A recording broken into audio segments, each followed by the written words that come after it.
Wet Magic by Edith Nesbit.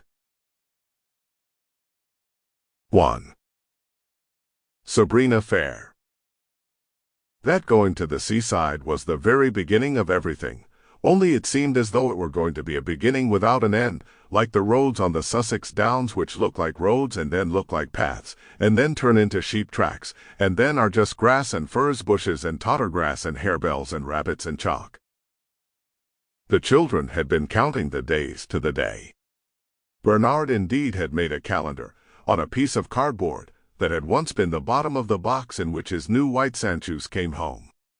He marked the divisions of the weeks quite neatly in red ink, and the days were numbered in blue ink, and every day he crossed off one of those numbers with a piece of green chalk he happened to have left out of a penny box.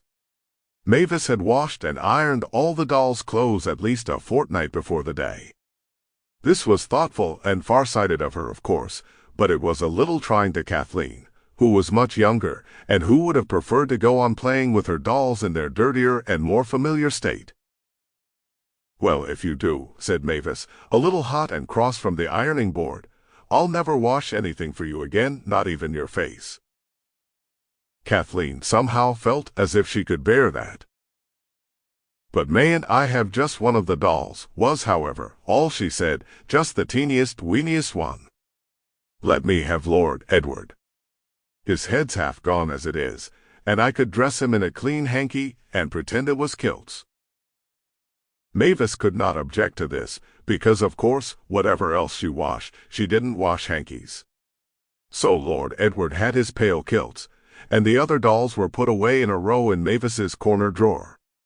It was after that Mavis and Frances had long secret consultations, and when the younger ones asked questions they were told, "It's secrets. You'll know in good time." This, of course, excited everyone very much indeed, and it was rather a come-down when the good time came, and the secret proved to be nothing more interesting than a large empty aquarium which the two elders had clubbed their money together to buy, for 8 and 9 in the Old Kent Road. They staggered up the front garden path with it, very hot and tired.